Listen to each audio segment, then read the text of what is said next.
எங்களுடைய ஒரே குறிக்கோள் அரசியல் எதிரி திமுக, கொள்கை எதிரி பிஜேபி. ஒரே முதல்வர் வேட்பாளர், தமிழகத்தின் மக்கள் முதல்வர் வேட்பாளர் எங்கள் தலைவர் விஜய் அவர்கள். எந்த காலத்திலும் பிஜேபியோடு எங்களுக்கு கூட்டணி கிடையாது, உறவு கிடையாது என்பதை அழுத்தமாக இந்த சேலம் மண்ணில் உறுதியுடன் கூறுகிறோம். காமராஜர் தொட்டா காங்கிரஸ்கார வரான்னு இல்லையோ, தாவேக்கா வரும், டிவிக்கே வரும்டா. என்ன பொய்? ஆட்சி இருக்கு, பணம் இருக்கு, அதிகாரம் இருக்குன்னா பிஜேபிக்கு உங்களுக்கு என்ன வித்தியாசம்? இன்னும் 8 மாதத்தில் இந்த ஒட்டுமொத்த உலகமும் சொல்லும் மாண்புமிகு திரு முதல்வர் விஜய் அவர்களே என்ற முழக்கத்தை இந்த ஒட்டுமொத்த தமிழ்நாடும் சொல்லும். பெரியவர்களே தாய்மார்களே ஆரம்பிக்கவே முடியல, ஒட்டுமொத்த இளைஞர் கூட்டமும் இங்கதான் இருக்கு. போராட்டமே 70 வயசுக்கு மேல இருக்க திமுக கட்சி இளைஞர்களை கொண்ட தமிழ்நாட்டின் எதிர்காலத்தை நிர்ணயிக்கக்கூடிய இளைஞர் சக்தியை அண்ணா அவர்கள் ஆரம்பிக்கும் பொழுது, கட்சி ஆரம்பிக்கும் பொழுது வயது 40. அண்ணா கூட இருக்கும் பொழுது இருந்த தலைவர்கள் நெடுஞ்செழியன், கருணாநிதி அவர்கள், மிகப்பெரிய தலைவர்களாக இருக்கக்கூடியவர்களுக்கு வயது 25, 27. ஆனால் இன்றைக்கு திமுக நம்மளை பார்த்து இந்த இளைஞர்களுக்கு என்ன தெரியும் என்கிற நம்மளை பார்த்து கேட்டுட்டு இருக்காங்க. நண்பர்களே, இது சேலமா இல்லை கோயம்புத்தூரா இல்லை ஒட்டுமொத்த கொங்கு மண்டலமா என்கின்ற சந்தேகத்தை மாவட்ட செயலராக இருக்கக்கூடிய நம்மளுடைய அண்ணன் திரு பார்த்திபன் அவர்கள் ஒட்டுமொத்த கொங்கு மண்டலத்திற்கு சவால் விட்டு முதல் கொள்கை விளக்க கூட்டத்தை இங்கே நடத்தி கொண்டிருக்கிறார். அண்ணன் பொதுச் செயலாளர் அவர்கள் உழைப்பு மட்டுமல்ல, இராணுவ கட்டமைப்பில் இன்றைக்கு உருவாக்கி வைத்திருக்கின்ற தமிழக வெற்றி கழகத்தின் அண்ணன் அவர்களுக்கு என்னுடைய வணக்கத்தை தெரிந்து, சேலத்தின் மண்ணின் மைந்தன் தன்னுடைய பதவி,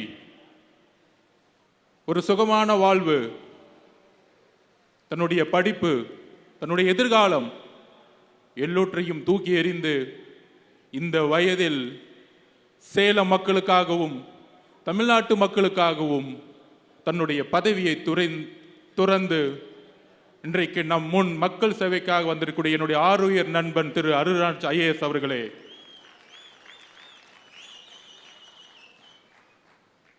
மாவட்ட நிர்வாகிகளே, மாநில நிர்வாகிகளே, மனது உடல் இங்கு இல்லை, ஆனால் ஒட்டுமொத்த மனதும் தமிழகத்தின் ஒரே முகமாக, தமிழகத்தின் மக்கள் விரும்பும் முதல்வர் வேட்பாளராக இருக்கின்ற நம்மளுடைய தலைவர் அவர்களுக்கு என்னுடைய வணக்கத்தை தெரிந்து உங்கள் முன் என்னுடைய கருத்துக்களை பகிர விரும்புகிறேன். கொள்கை, அதாவது நம்ம IRS சொன்னாரு, IAS ஆபீசர்லாம் போட்டு இன்னைக்கு வந்து பிரஸ் கான்ஃபரன்ஸ் கொடுக்குறாங்க. அது ஏன்னா பேசி பேசி வளர்ந்த கட்சிக்கு இன்னைக்கு பேசுறதுக்கு ஆளே இல்லை. அதான் பிரச்சனை. திமுக பேசுறதுக்கு யாரா இருக்காங்களா? பார்த்துருக்கீங்களா? டிவியில் வந்து பத்திரிகையாளருங்கிற போர்வையில் ஏதாவது ஒரு அமைச்சரோ ஒரு MLAவோ யாராவது ஒரு ஆள் வந்து என்னுடைய கொள்கை, என்னுடைய ஆட்சி, என்னுடைய முதல்வர், என்னுடைய துணை முதல்வர் எவ்வளவு சிறப்பா நிர்வாகம் பண்ணிட்டு இருக்காரு பாத்தீங்களா அப்படின்னு சொல்றதுக்கு யாரா வராங்களா? ஏன் வரல? நம்ம ராஜ்மோகன் அண்ணனை பார்த்து கடுமையான கேள்விகள். நம்ம ஏதோ 50 வருஷமா ஆளுங்கட்சி ஆகி, நம்ம ஏதோ நம்ம பொழுதைக்கு துணை முதலமைச்சர் கொடுத்து, நம்ம ஏதோ மெடிக்கல் காலேஜ் கட்டி ஏதோ ஊழல் பண்ணிட்டு இருக்க மாதிரி நம்மளை பார்த்து இவ்வளோ கேள்விகள் வந்துட்டு இருக்கு. ஆனால் திமுகவை பத்தி எந்த கேள்வி கேட்கவே மாட்டாங்க. ஏன்னா அவன் பத்திரிகையாளனே கிடையாது. எல்லாம் கட்டிங்க, டெய்லி கட்டிங் போயிட்டு இருக்கு. கமிஷனு, கட்டிங்கு, ஷேரு, இதுதான் மேட்ரு. மொத்தமே அவ்வளவுதான். திமுக அவ்வளவுதான். டெய்லி கட்டிங் அடிக்க தெரியணும், கமிஷன் அடிக்க தெரியணும், ஷேர் பண்ணணும், கட்டிங் அடிக்க தெரியணும். இதுக்கு பத்திரிகையாளர் டிவியில் உட்காந்து டிபேட் பண்ணிட்டு இருப்பாங்க. தோழர்களே, எப்படி இளைஞர் கூட்டம் அண்ணாவோடு ஒரு புதிய ஆட்சியை உருவாக்கியதோ அதெல்லாம் எப்பயுமே ஒரு டிபேட் பண்ணுவாங்க. திமுகவுக்கும் உங்களுக்கு என்ன வித்தியாசம்? இதோ வரேன் சொல்றேன் என்ன வித்தியாசம். அதுக்கு தான் பதில் கொடுக்கிறோம். 67 அண்ணா ஆட்சி அமைக்கும் பொழுது ஒரு கொள்கை ஆட்சியை உருவாக்கினார், ஒரு கொள்கை திமுகவை உருவாக்கினார். எம்ஜிஆர் அவர்கள் 1952 இருந்து திமுகவுடன் பயணம் செய்து கடுமையான போராட்டங்களிலும் பங்கெடுத்து அண்ணாவுடைய திடீர் மறைவிற்கு அப்புறம் தமிழகத்தில் ஏன் இந்தியாவில் மாநில கட்சியாக திமுக முதல் முறையாக ஒரு நேஷனல் பார்ட்டியை எதிர்த்து ஒரு ஆட்சி அமைச்சது அண்ணாவுடைய கொள்கையினாலும் தேர்தல் அரசியலாலும் மக்களுடைய செல்வாக்கினாலும் இளைஞர்களுடைய பட்டாளத்தினாலும். ஆனால் இயற்கை அவரை உயிரை வாங்கிய பிறகு எம்ஜிஆருடன் துணையுடன் திரு கலைஞர் கருணாநிதி முதலமைச்சர் ஆனார். அன்றைக்கு எம்ஜிஆருக்கு புரியல, தன்னுடைய நண்பன் முதலமைச்சர் ஆகணும்னு நினைச்சாரு, கொள்கைவாதி நினைச்சாரு. ஆனா 71 மிகப்பெரிய வெற்றி பெற்ற பிறகு 180 தொகுதிக்கு மேலும் வெற்றி பெற்ற பிறகு அப்பொழுதுதான் புரிந்தது எம்ஜிஆர் அவர்களுக்கு அண்ணா உருவாக்கிய கொள்கை திமுக இல்லை, இது கொள்ளை திமுக என்பதை எம்ஜிஆர் உணர்ந்தார். அந்த எம்ஜிஆருடைய ஒரே உணர்வில் எப்படி அன்றைக்கு தீய சக்தி என்று ஒரு குடும்பம் தமிழ்நாட்டை ஆண்டு கொண்டிருக்கிறது என்பதை உணர்ந்து எப்படி எம்ஜிஆர் அவர்கள் அண்ணா திமுகவை உருவாக்கினாரோ, இன்றைக்கு தமிழக வெற்றி கழகம் தலைவர் விஜய் அவர்கள் அதே உணர்வுடன் சமூக நீதி பேசி, பெரியாரிசம் பேசி, மார்க்சிசம் பேசி, எல்லாவற்றையும் பேசி பேசி பேசி பேசி எதிர்கட்சியாக இருக்கும் பொழுது ஒரு நிலைப்பாடு. ஆனால் எதிர்கட்சியாக இருந்து ஆளுங்கட்சியான ஆளுடன் கொள்ளை மட்டுமே ஒரே கொள்கையாக இருக்கக்கூடிய அமைச்சர்களையும் ஒரு குடும்பத்தையும் உருவாக்கியதுதான் கலைஞருடைய வெற்றி. கலைஞர் கூட ஒத்துக்கலாம் ஒரு விதத்தில், கொள்கையில சில இடத்துல பெரியாருடைய கொள்கையில ஒத்து போவாரு, ஊழல குடும்பம் முழுசும் பரப்பிடுவாரு. ஆனால் இன்றைக்கு இருக்கக்கூடிய முதல்வர் திமுக அவருக்கு என்ன வேறுபாடு? கொள்கையும் இல்ல, ஒன்லி கொள்ளை தான், ஒன்லி ஊழல் தான். அதனாலதான் அமைச்சர் பாத்தீங்கன்னா பேச வராது. யாராச்சும் திரு செந்தில் பாலாஜி அவர்கள் பெரிய பெரியாரிஸ்ட் ஒத்துக்க முடியுமா? இதுதான் திமுக, இதுதான் திமுக. அண்ணன் வேலு அவர்கள் ஒரு பெரிய மார்க்சிஸ்ட் சித்தாந்தவாதின்னு சொல்ல முடியுமா? மக்களே, இப்பொழுது தெரியுதா திமுக எங்கு வலுவிழந்திருக்கிறதுன்னு? இப்பொழுது தெரியுதா இங்கு ஏன் பிஜேபி வளர்ந்து கொண்டிருக்கிறது என்று? திமுகவுடைய ஊழல்கள் தான் பிஜேபியை வளர்த்துக்கிட்டு இருக்கு. அப்ப உடனே அடுத்த கொஸ்டின், நீங்க ஏன் அதிமுகவை எதுக்கல? நண்பர்களே, போன்ற ஆட்சியில ஜிஎஸ்டி, நீட், சிஏஏ எல்லா போராட்டங்களிலும் அன்றைக்கு இருந்த ஆளும் அரசு ஒன்றிய அரசுடன் சேர்ந்து பயணித்த பொழுது நம்மளுடைய குரல் ஒலித்தது. குரல் ஒலிக்காமல் தலைவர் விஜய் அவர்கள் நீட்டுக்கு எதிரான போராட்டத்தை பங்கெடுத்தார், ஜல்லிக்கு எதிரான போராட்டத்தில் பங்கெடுத்தார், சிஏஏக்கு எதிரான போராட்டத்தில் பங்கெடுத்தார். அன்றைக்கு அவர் அரசியல்வாதி இல்ல, ஒரு சாமானிய மனிதனாக பங்கெடுத்தார். ஆனால் ஏன் நாங்கள் அதிமுகவை எதிர்க்கவில்லை அப்படிங்கிற ஒரு கேள்வியை பரப்புறாங்க. 1972 எம்ஜிஆர் அவர்கள் உருவாக்கிய பொழுது ஒரே குறிக்கோளில் உருவாக்கினார். அண்ணாவுடைய கொள்கையை இவர்கள் விற்று கொள்கையை விற்று கொள்ளையை குடும்பமாக மாற்றி ஊழலை நோக்கி போடும் பொழுது கேள்வி எழுப்பினார். அதே உணர்வுடன் தமிழக வெற்றி கழகம் இந்த தமிழகத்தில் பெரியாரிசத்தை பெயரளவுக்கு பேசிக்கொண்டு சமூக நீதியை தூக்கி எறிந்து ஊழலை மட்டுமே அடிப்படையாக கொண்டு உருவாக்குகின்ற இந்த திமுக ஆட்சிக்கு எதிராக கட்சியை உருவாக்கும் பொழுது நம்மளுடைய ஒரே குறிக்கோள் ஏன் அரசியல் எதிரி திமுக, ஏன் கொள்கை எதிரி பிஜேபி என்பதை உள்வாங்கினோம். எம்ஜிஆர் அவர்கள் ஆரம்பித்த ஒரு குறிக்கோள், அதை வழிமொழிந்து அம்மா ஜெயலலிதா அம்மையார் அவர்கள் அதே கொள்கையுடன் இருந்து 2014 லேடியா மோதியா என்ற கேட்ட ஒரு குரல், 2016 தனித்துவமாக நின்று அதிமுகவை வென்றெடுத்த ஒரு குரல். அந்த அதிமுகவில் ஒட்டுமொத்த தொண்டர்களும் இந்த குடும்ப ஆட்சிக்கு எதிராகவும் லேதியா மோதியா என்கின்ற கேள்வியுடன் மோதிக்கும் பாஜகவிற்கும் எதிரான ஒரு குரலுடன் இருந்த அதிமுக இன்றைக்கு பிஜேபியை பின்புறல் வாசலாக நேரடியாக வரவேற்று இன்றைக்கு கூட்டணியை உருவாக்கி, அந்த கூட்டணியுடைய தலைவர் யாருன்னு இன்னைக்கு வரைக்கும் தெரியல. அங்கிருந்து அமித்ஷா சொல்றாரு என்டிஏ கூட்டணி, நீங்க அதிமுக சொல்லுது நான் தான் தலைவர்னு. சிஎம் யாருன்னு கேட்டா அமித்ஷா சொல்லணும்னு சொல்றாங்க. அந்த வலு விளந்து வச்சக்கூடிய தலைமை நாங்கள் ஏன் எதிர்க்கவில்லை என்றால், அதிமுகவுடைய ஒட்டுமொத்த தொண்டர்களும் தாவேகாவில் எப்பொழுதே இணைந்து விட்டார்கள். எம்ஜிஆர் எப்பொழுது ஒரு குறிக்கோளுடன் ஆரம்பித்தாரோ, அம்மா ஜெயலலிதா அம்மையார் அவர்கள் எந்த குறிக்கோளுடன் அதிமுகவை மீட்டெடுத்தாரோ, அந்த குறிக்கோளின் ஒற்றை நம்பிக்கை இன்றைக்கு நம்மளுடைய தலைவர் விஜய் அவர்கள் மட்டும்தான்.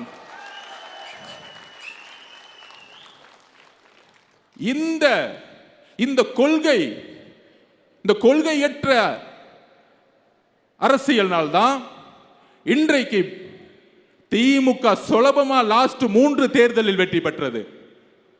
ஆனால் இனி வெற்றி பெற முடியாது. ஏனால் உங்களை எதிர்த்து அரசியல் செய்யக்கூடியவர்கள் பிஜேபியிடம் சரணடைந்த தலைவர்கள் அல்ல. பிஜேபியை கடுமையாக துணிவுடன் எதிர்க்கக்கூடிய ஒரே தலைவர் விஜய் அவர்கள். இஸ்லாமிய தோழர்களே, குரான் மீது ஆணையாக சொல்லுகிறோம், எங்களுக்கு குரானும் ஒரு கடவுளோட நம்பிக்கை தான். குரான் மீது ஆணையாக சொல்லுகிறோம், எந்த காலத்திலும் பிஜேபியோடு எங்களுக்கு கூட்டணி கிடையாது, உறவு கிடையாது என்பதை அழுத்தமாக இந்த சேலம் மண்ணில் உறுதியுடன் கூறுகிறோம். அந்த சந்தேகத்தை தூக்கியதான் சேலம் மாநாட்டில் 1944 பெரியார் அவர்கள் தீகா உருவாக்கிய பொழுது எங்கு அமைத்தாரோ, எந்த கட்டமைப்பை உருவாக்கினாரோ, எந்த மதவாதத்தை எதிர்த்து உருவாக்கினாரோ, எந்த சாதியை எதிர்த்து உருவாக்கினாரோ, அதே மண்ணில் நாங்கள் முழக்கப்படுகிறோம். இப்பொழுது தெரிகிறதா சேலம் மாநாடு ஏன் நாங்கள் எங்கள் தலைவர் கட்டமைப்போடு உருவாக்கி கொண்டிருக்கிறோம் என்று? நண்பர்களே, பெரியார் இறக்கவில்லை, அதை உயிர் போட வெத்திக்கதான் தலைவர் விஜய் அவர்கள் தாவேகா கட்சியை உருவாக்கி கொண்டிருக்கிறார். இப்பொழுது எங்களோட நோக்கத்தை தெளிவாக்கிட்டோமா? எங்கள் நோக்கம் ஒட்டுமொத்த அதிமுக தொண்டர்களும் தாவேகாவுடன் எப்பொழுதோ இணைந்து விட்டார்கள். எங்களுடைய ஒரே குறிக்கோள் அரசியல் எதிரி திமுக, கொள்கை எதிரி பிஜேபி. ஒரே முதல்வர் வேட்பாளர், தமிழகத்தின் மக்கள் முதல்வர் வேட்பாளர் எங்கள் தலைவர் விஜய் அவர்கள்.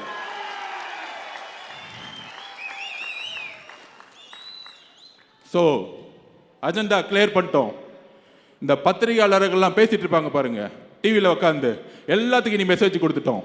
போன ஆட்சி ஏன் பத்தி பேசல, போன ஆட்சிக்கு முன்னாடி என்ன பேசல, அடுத்த 4 மாதங்கள் உங்களுக்கு புரியும் எப்படி ஒரு புரட்சியை தலைவர் விஜய் அவர்கள் உருவாக்க போகிறார். மக்கள் சந்திப்பு புரிய வைக்கும். திமுக கூட்டத்தில் கவர்மெண்ட் பஸ்ஸை யூஸ் பண்ணி கூட்டத்தை கூட்டி திமுக காரங்க தன்னுடைய நிர்வாகத்தை பத்தி பேசாம தாவேகாவை எப்படி திட்டணும்னு சொல்லிட்டு பேசிட்டு இருப்பாங்க.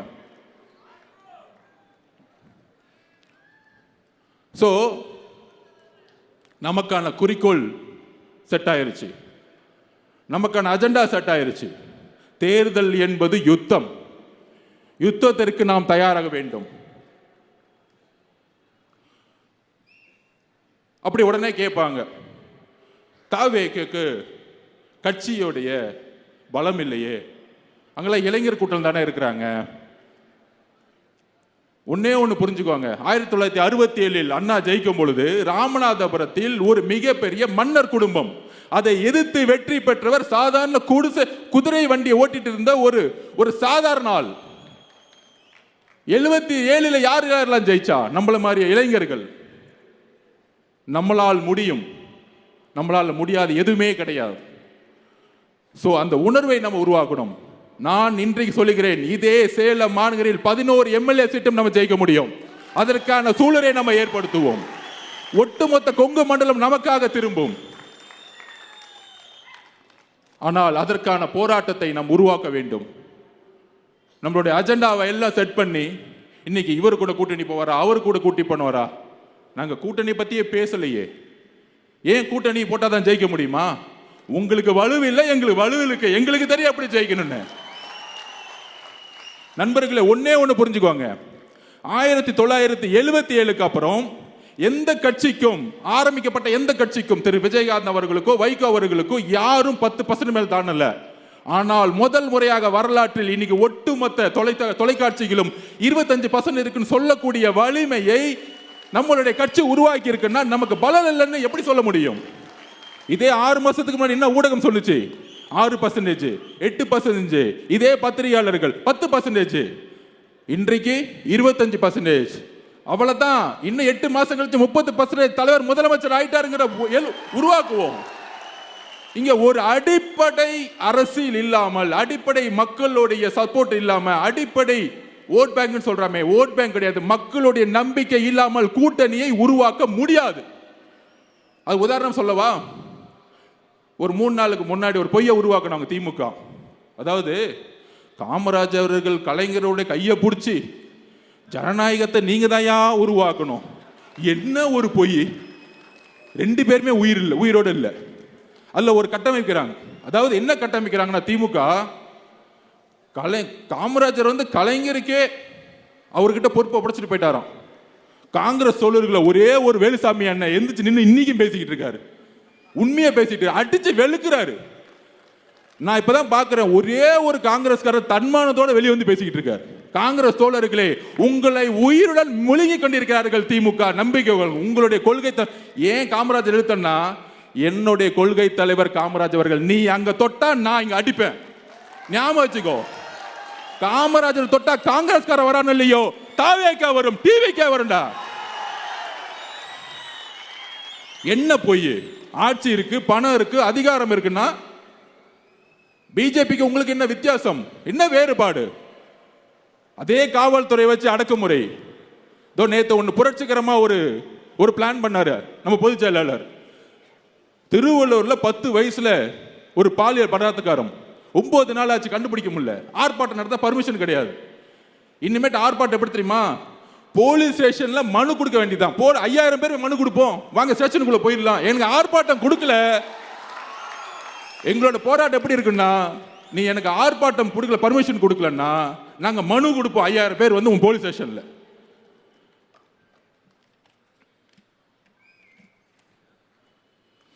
சோ நண்பர்களே, நமக்கான குறிக்கோள், நமக்கான யுத்தம் உருவாக்கப்பட்டு விட்டது. அதற்கான வேலைகளை, யுத்தங்களை, கடுமையான யுத்தம் தான். நீங்க சொல்ற மாதிரி பணம் பலம் இருக்கலாம், கூட்டணி இருக்கலாம். ஒரே ஒரு உதாரணத்தோட முடிச்சுக்கிறேன். 2011 கலைஞரிடம் மிகப்பெரிய பணபலம் இருந்தது. மிகப்பெரிய கூட்டாட்சி. காங்கிரஸ், விசிகே, கம்யூனிஸ்ட் எல்லாரும் இருந்தாங்க, பிஎம்கே இருந்தாங்க. ஆனால் ஏன் வெற்றி பெற முடியவில்லை? 1971 180க்கு மேற்பட்ட கலைஞர் வெற்றி பெற்றார். ஆனால் 77 எம்ஜிஆர் எப்படி வெற்றி பெற்றார்? ஒரே ஒரு விஷயம்தான், மக்கள் உங்கள் மீது நம்பிக்கையை இழந்தார்கள். நம்பிக்கை இழந்தவுடன் ஒரு தலைவனை எதிர்பார்த்தார்கள். அந்த தலைவன் தான் நம்மளுடைய தலைவர் விஜய் அவர்கள், நம்மளுடைய தமிழக வெற்றி கழகம். இன்னும் 8 மாதத்தில் இந்த ஒட்டுமொத்த உலகமும் சொல்லும், மாண்புமிகு திரு முதல்வர் விஜய் அவர்களே என்ற முழக்கத்தை இந்த ஒட்டுமொத்த தமிழ்நாடும் சொல்லும். அதற்கான பணியை செய்வோம், யுத்தத்தை வெல்வோம். நன்றி, வணக்கம்.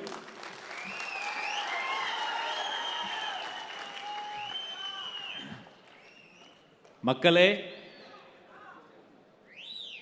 நம்முடைய கோட்பாடு பிறப்புக்கும் எல்லா உயிர்க்கும். நம்முடைய குறிக்கோள் எல்லோருக்கும் எல்லாம். நம்முடைய கொள்கை மத சார்பற்ற சமூக நீதி கொள்கை. அதை முத்திரை பதிக்கும் வகையில் பேசிய அத்தனை பேருக்கும் ஒரு அரங்கம் நிறைந்த கைத்தட்டலை முதலை பரிசாக தந்து